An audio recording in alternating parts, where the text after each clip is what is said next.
Excited that you're with us today here at Northstar. And if this is your first time with us, let me just tell you, we're in the middle of a series that we've been in over the past few weeks together, where we are looking at some of the old hymns that many of us grew up with. The title of the message and the series is How Sweet the Sound. Because if you know some of these old songs, you probably are stirred on the inside when you hear them. You're probably reminded of some things that maybe in your past have happened, some things in life that probably have encouraged you and helped you. And so in this series, what we're doing is we're taking some of the old songs, we're looking at them together, and then basically what we're trying to do is to learn what these songs can teach us. Now, today, I got to tell you, this is a daunting task. In fact, all week long, as I was thinking about this song and thinking about today's topic, which is heaven, I was thinking to myself, it's so difficult. It's so difficult to describe heaven and to help people understand what heaven is really all about. And so what I want to do today as we dive into this message, I want to encourage you to go ahead and take out your message notes. That way you'll be able to follow along with me. We're going to look at some scripture together. For those of you that maybe are not followers of Jesus, you're here today, you're kicking the tires of the Christian faith. You may be thinking to yourself, you know, heaven, I'm really not that sure about it. I don't understand it. I've heard people talk about it. But let me just tell you what I want to say to you today is this. As a follower of Jesus, I believe that the Bible describes not only how we are to live our lives, but it gives us a detailed description of what heaven is really going to be like. And I'm going to take my cues from the Word of God because I can't, from a human perspective, describe what heaven is really going to be like. But God, in His Word, tells us very specifically some things that we can understand and some things that we need to know to be able to understand not only heaven, but who God is. And the fact that God wants each and every one of us to spend eternity with Him in heaven. And so the song that we're going to look at today is an old hymn that many of you probably are familiar with. In fact, I'm going to read the words. They were going to be on the screen, but we don't have a screen right now. So I'm going to read these words to you. I want you to just listen to them. But the song that we're going to look at today is I'll Fly Away. Now, maybe you don't know a whole lot about this song. I didn't even know this. Did you know that this was one of the most recorded gospel songs with over 5,000 versions of this song being sold? Now, I was thinking to myself, wow, I had no idea. I only know one version, okay? We sang that version when I was growing up in church. It was written by a guy by the name of Albert Brumley. He was born in 1905, and Albert was in a family that was very, very poor. They were very poverty-stricken. In fact, at a very young age, Albert began to work. And what he did is he picked cotton in the cotton fields. And as he would pick cotton, he said that in his heart he longed for heaven. There was something about leaving this world. And he penned these words. I want you to listen to what they say. Some glad morning when this life is o'er, I'll fly away.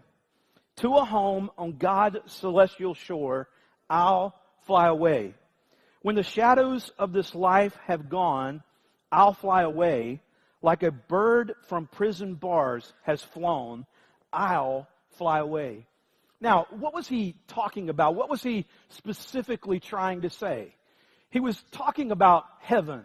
And he was saying that someday I'm going to leave this world, and like a bird, I'm going to fly away. I'm going to go to the other side, to eternity, is what he was talking about. And what he's describing in this song is the fact that one day he's going to be in heaven with God and the Lord Jesus Christ. And I think it's important for us to talk about heaven. Now, I tried to break it down into 3 questions that I'm going to ask today because, like I said, this is a huge task, a very difficult task. And so there are 3 questions that we're going to ask today, and I hope that as we navigate these questions together, what it will do for you is it will allow you to have a little bit of a better picture in your mind of what heaven is really going to be like. Now, as I told you, I'm looking into the Bible because the Bible gives us a description of what heaven's going to be like. In fact, in Psalm 23, verse 6, I want you to listen to what it says. It says, surely goodness and mercy will follow me all the days of my life, and I will, and what's the word there? Let's just say it out loud together. I will what? Dwell. I will dwell. I will live, what? In the house of the Lord forever. David was describing heaven.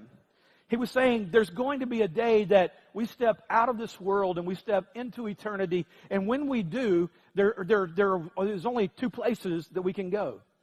And these two places are described for us in the Bible. And the song that we're looking at today talks about longing to go, to fly away to heaven, to this place. In Ephesians chapter 2, verses 5 through 7, it's there in your notes. Listen to what it says. It says, it is through grace that we have been saved. And we talked about that a couple of weeks ago. And God has given us a place with Christ in where? What does it say there? In heaven. It says there's a place for us. It's with Christ. It's in heaven. And he says to show for all the ages to come God's goodness to us because of Christ. See, if you're here today and you're not a follower of Jesus, let me just describe this for you, what he's saying here. What he says is that when we leave this world, when we die and we step into eternity, there is a place that is being prepared for us, for those of us that are followers of Christ. And he very specifically says that for all of eternity, God's goodness to us is going to be on display because of heaven. That we will, throughout all of eternity, His grace, His love, His mercy, His kindness, His goodness to us is going to be on display because heaven is a real place. It's a picture of what God has prepared for each and every one of us. So I want to begin by asking this question. What is heaven? I think that's an important question. And I think that you have to answer this question. I have to answer this question. What is heaven? And there are three things very specifically here that I want you to write down as we talk about what is heaven. The first thing that I want you to write down is this. It's a physical place, not a state of being. It's a physical place, not a state of being. You see, there are those that believe that when you die, you just cease to exist. There are those that believe that when you die, you kind of have like the state of being. And in reality, what we need to understand is this. Heaven is a real physical place. It's not a state of being. In fact, John, writing in his gospel, here's what he says. I want you to listen to how he describes it. He says, my Father's house has many rooms, Jesus speaking. If that were not so, I would have told you that I am going there to prepare a place for you. And if I go and I prepare a place for you, I will come back and take you to be with me, that you also may be where I am.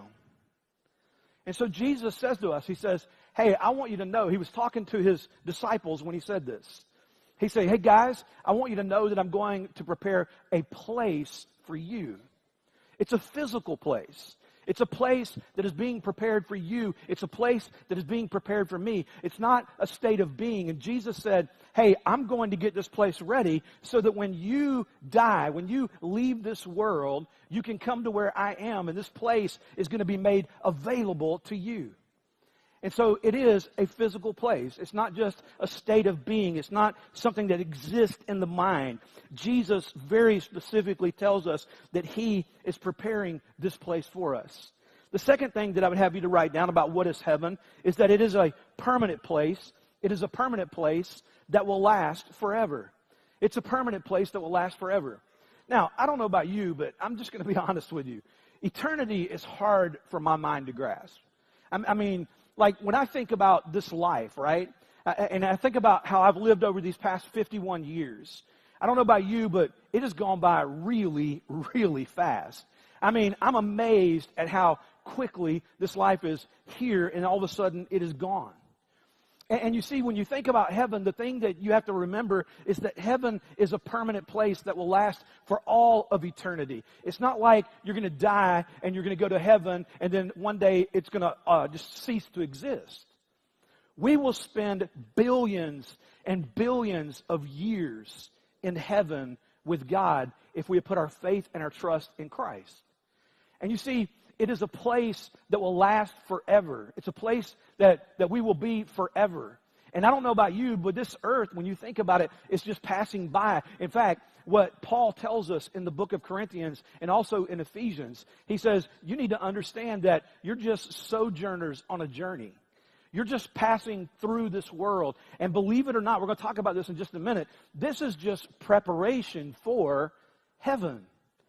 And you see, we don't take this life seriously. We don't realize that when we get to heaven, we're going to be rewarded for the things that we've done here on this earth. And we're going to talk about that in just a second. Now, that's not how you get to heaven, but there are rewards that are given to us for how we live and the things we do and the choices we make and how we love and how we, the faith that we have and the things that we do, not in the flesh, but the things that we do that honor God. And we will be rewarded for those. In 1 Corinthians chapter 5, verse 1, here's what it says. It says, "For we know that if the earthly tent we live in is destroyed, we have a building from God." Notice again, it's describing this place of heaven.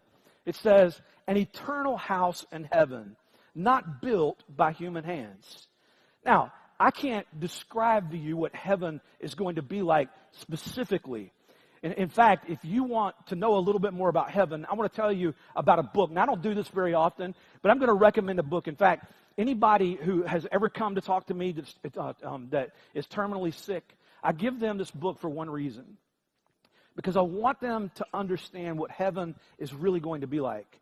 The title of the book is Heaven. It's written by a guy by the name of Randy Alcorn. And Randy walks through Scripture and describes everything about heaven, and he answers every question you could ever ask. It's always amazing to me. Every time somebody brings the book back to me, they say, "Marty, I have never seen such a beautiful picture of what heaven is really going to be like." I mean, all these questions that I had, all these things in my mind that I was thinking, I mean, he answers every single one of them. And he doesn't do it like based on an idea. He does it based on Scripture. And so we understand that heaven is a permanent place that will last forever. And then notice this, the third thing. Heaven is reserved. It is a reserved place only for God's family. Only for God's family. Now, as I was preparing this week, I thought about this. Some of you are sitting there and you're going, "Well, that's not fair."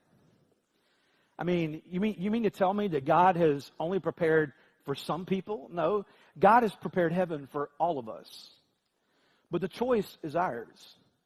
We have to decide whether we want to live with God in eternity in heaven, or we can live apart from God in hell. That's our choice. We have to make that choice. And you see, heaven is a reserved place. It's only for God's family. It's for those who have chosen to believe that God is exactly who He said He was. That He sent His Son Jesus to live a sinless, perfect life, to die on the cross, and to shed His blood for our sins, to be buried and then resurrected so that we could have eternal life. And what God offers to you and what God offers to me today is He offers eternity in heaven. He says it's a choice. It's a free gift that is given to you, and it comes by grace. We talked about this a couple of weeks ago. For by grace are you saved through faith.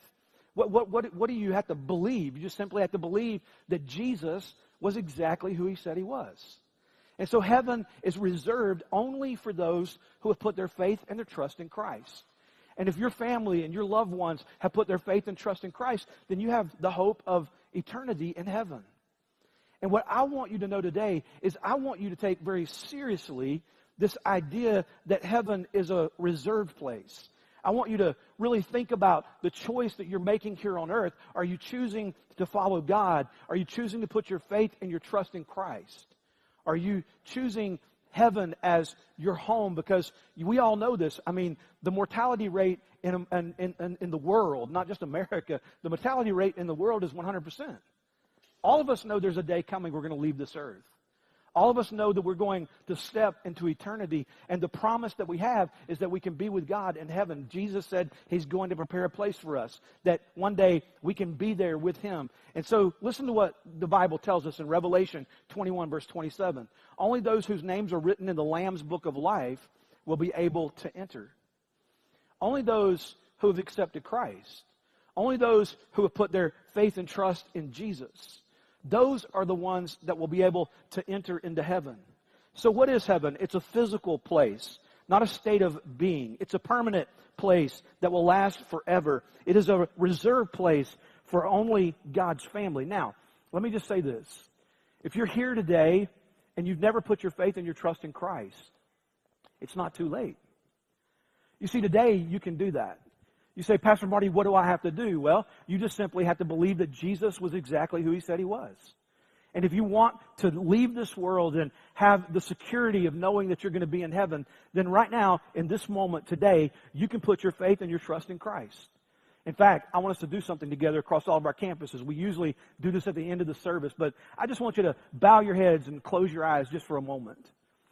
And I believe that some of you, you're here today and you've been thinking about this. You've been thinking to yourself, I'm going to leave this world one day. And I'm going to step into eternity. And I don't want you to leave this world not knowing. I want you to leave this world with certainty. I want you to know that your name has been written in the Lamb's Book of Life. To know that when you leave this world and you step into eternity, that you will stay in heaven for eternity because you put your faith and your trust in Christ. And so right now, if you've never done it, you can just simply pray a prayer, something like this, and just mean it in your heart. Just say to God, say, Dear God, I confess to you that I am a sinner. And I am in need of a Savior. And in the best way that I possibly can, I put my faith and my trust in Jesus being who he said he was. I believe that he was your son. I believe he died on the cross. I believe that he was buried and then resurrected. And I believe that by following him, I will have eternal life in heaven. Please come into my heart and be the Lord and the Savior of my life. Thank you, God, for loving me. Thank you, Jesus, for saving me. And thank you for my eternal home in heaven. Father, for anyone who's prayed this prayer today, I just thank you. And I thank you that, God, today their life has not only been changed, but, God, today they have the promise of heaven. And I pray that not only would you give them strength and security, but you would help them to begin to grow now in this relationship that they have with Christ. And so, Father, we love you, we thank you, and we praise you. And we pray this in Jesus' name. Amen. Across all of our campuses, what I want to do just for a moment, if you prayed that prayer with me, if on the back of your connection card, you would just simply check off, today I'm committing my life to Christ. It's right there at the very top. And I want to just send you some information this week that'll help you to know how you can grow in your relationship with Christ and how you can begin to take the steps to not only grow, but to be everything that God wants you to be. And we want to help you to be able to do that. So what is heaven? Heaven is what? It's a physical place. It's a permanent place. And it is reserved only for God's family, for those who have put their faith and trust in Christ. But then notice this. How is heaven different from earth? Now, this is an incredible question. How is heaven different from earth? Now, I could talk about all kinds of things here. I could talk about all the things that heaven's going to be that is different than earth. But let me just say this. What I did this week is I thought to myself, why is heaven going to be such a different place? And there were just things that I walked through. Now, it's kind of humorous. I want you to just listen for a second. But I thought about all the things that won't be in heaven. And I actually did it alphabetically. And I want you to just listen to this. I just wrote some of these things down. I thought to myself, how is heaven going to be different? What's going to be different about heaven? And here's what I wrote, starting with A. And I want you to listen to this. Now, I'm getting older, so I need glasses. Unfortunately, I'm going to pull these out so that I can actually see my notes here. But here's the thing I wrote down. A, there'll be no accidents, there'll be no aches, there'll be no anxiety, there'll be no acne, there'll be no ants in heaven. Thank God. Right? There'll be no bullies, no broken hearts, no bad hair days, none in heaven. No baldness in heaven, praise God.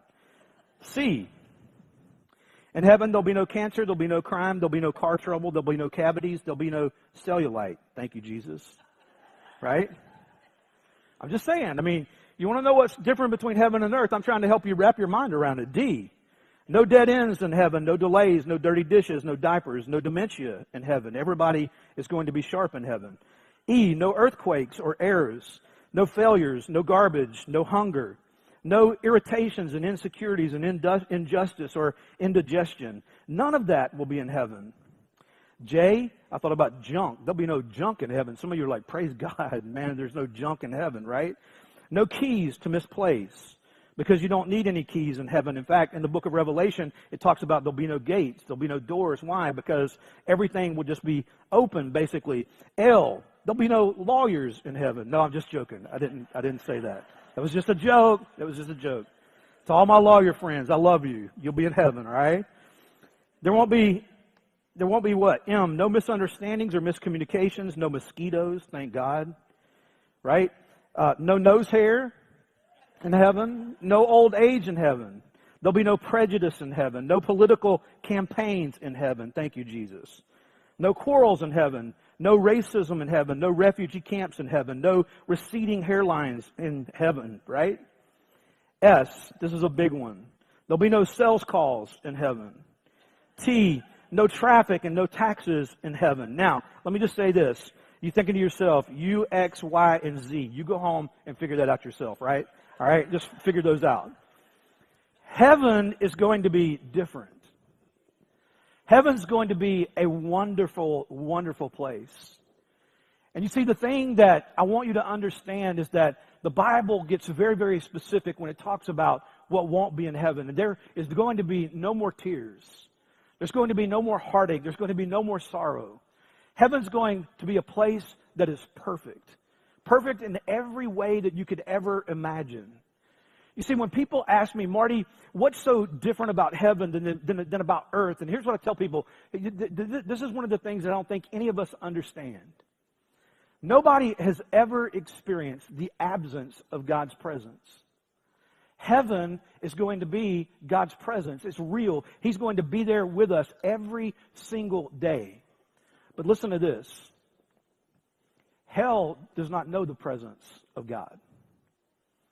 And I got to tell you, I don't know about you, but if this world in its brokenness and its sinfulness and all that I guess you could say that's broken in this world, when you think about it, all the hurt and the pain and the sorrow and the heartaches and all of those things, that's definitely a place I don't want to be because it's absent of God's presence. And you see, the thing that we have to understand is that heaven is a place that God has promised to each and every one of us, and it's different from earth. It's not going to be the same because this world is broken, guys. God never intended for there to be sorrow. He never intended for there to be pain. He never intended for there to be heartache. None of those things were supposed to happen. And what God wants you to know and what God wants me to know is that He loves us and He cares deeply about us and He's prepared heaven for us as a place that we can go to. In fact, look there in your notes at 1 Corinthians chapter 2, verse 9. And this is what Scripture says when they say, no eye has seen, no ear has heard, and no mind has imagined what God has prepared for those who love Him. Here's what He's saying. He's saying, you cannot imagine what heaven's going to be like. Because none of us have heard, our minds can't comprehend and understand what heaven is really going to be like. It's almost impossible.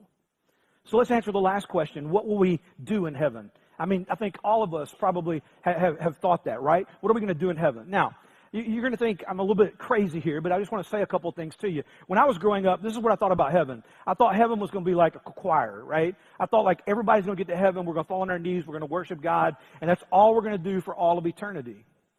But when you really begin to look at Scripture, it tells us details about heaven. It says that we are going to what? We're going to go to heaven, and that we're going to live there for all of eternity. But guess what? It ain't what you think it's going to be like. And I think for many of us, when we think about getting to heaven, we think, hey man, if I can just get in, then that's great. I've made it. That's all I really need to do. But you see, when you begin to understand what you will do in heaven, when you begin to understand what we will do in heaven, all of a sudden it changes our perspective for the way that we live here on earth. The first thing that I want you to write down under this is this. We will be reunited with those who love Jesus in heaven. We will be reunited with those who love Jesus in heaven. Now, let me just say this. When I was younger, this wasn't a really big deal to me. I mean, I would think to myself, man, that's a long, long, long ways off. But as I had people that I love and that I care about pass away and step into eternity, it really began to take on a whole new meaning for me. When I began to think about there's coming this day that I'm going to see my grandparents again because they were followers of Jesus. They loved Him. And I know that there's a day that I didn't say goodbye to them forever. There's a day coming that I will be in their presence again and I will see them again. In fact, in 1 Thessalonians chapter 4, verses 17 and 18, listen to what it says from the Message translation. It says, "And then there will be one huge family reunion with the Master." Now, I don't know about you, I love the wording of that. One big, huge family reunion. And some of you, you know this, you long to see that person that you love. You long to see the family members and the people that have gone on before you to heaven. You know there's a day coming, a big family reunion that's going to take place. So he says, reassure one another with these words. And the reason that Paul wrote this is he was saying, hey, when you're standing at the graveside or when you are saying goodbye to that loved one, reassure yourself and reassure one another that it's not goodbye forever. It's just for a little while. There's going to be a reunion. There's going to be a time when you're going to see the people that you love and that you care about again if they are followers of Jesus, if they put their faith in Christ. They're in heaven, and so their day is coming. Secondly, I'd have you write this down. We will be rewarded for our faith, hope, and love in heaven. We will be rewarded for our faith, hope, and love in heaven. It's exactly what it tells us. In fact, listen to what it says in Colossians 3, verse 24. Know that you will receive an inheritance from the Lord as a reward for serving Christ. What is an inheritance? You know what an inheritance is. It's something that you leave to someone else, right? It's something you give someone else. Maybe you worked hard. Maybe it's money. Maybe it's land. Maybe it's stocks. I don't know. But you give them an inheritance. And what it says here is that we are going to receive a reward. Now, I don't know about you, but we don't talk about this a whole lot in church very often. We don't get to heaven by what we do, right? We don't get to heaven by what we do. It's by grace that we are saved through faith. But guess what? When we get to heaven, we will be rewarded for the things that we have done. He says you'll be rewarded for your faith. You'll be rewarded for your hope. You'll be rewarded for your love. So there are rewards that are in heaven. I hear a lot of people say, I just hope that I make it to heaven. If I just get there, then everything's going to be great. But guys, listen to me for a second. This life is preparing us for eternity.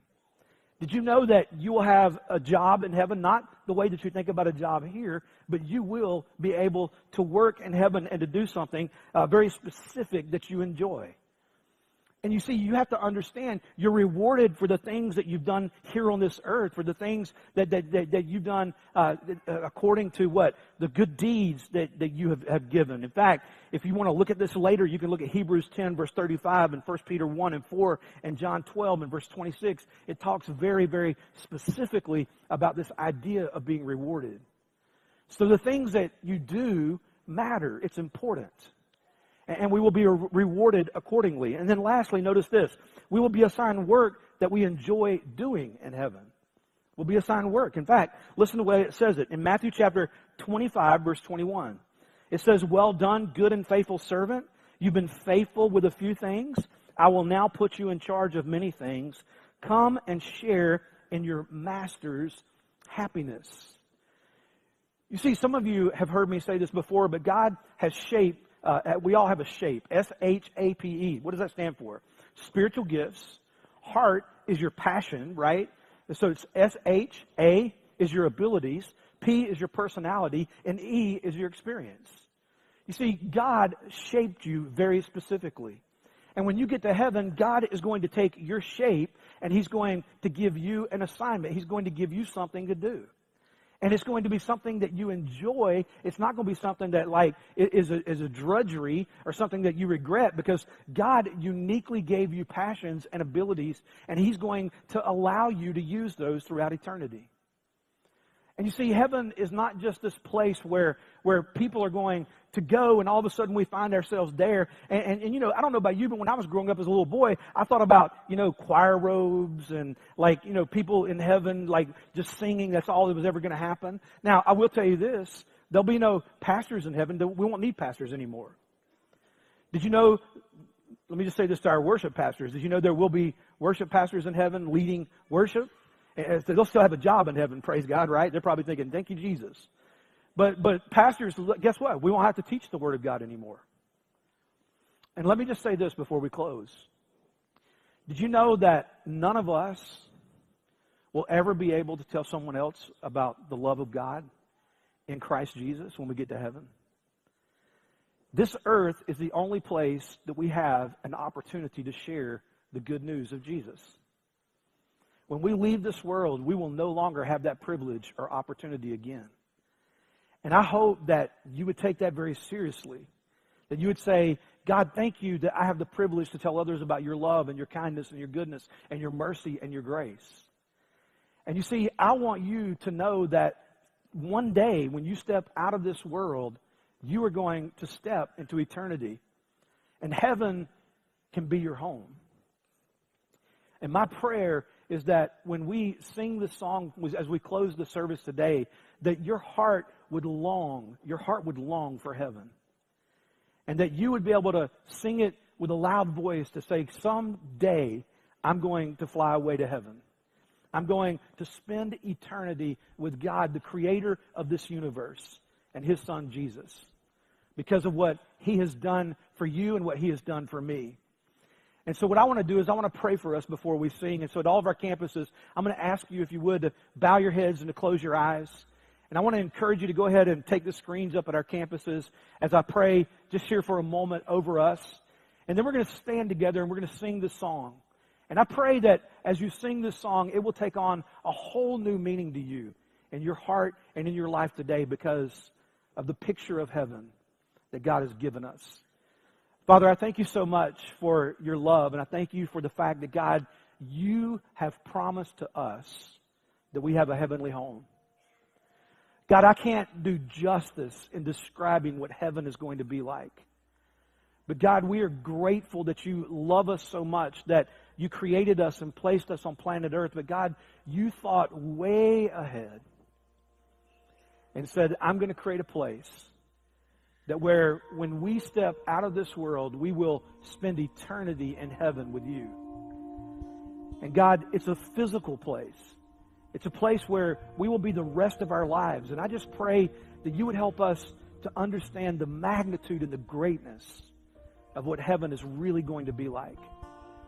And so as we sing this song together, Lord, I pray that our hearts would long for that day that we will be in heaven.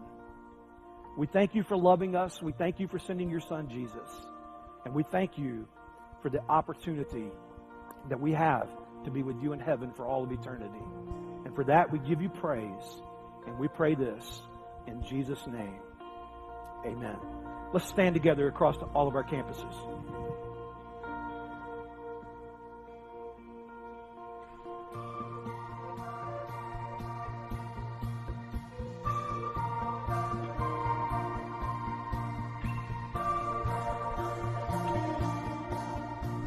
When we sing together.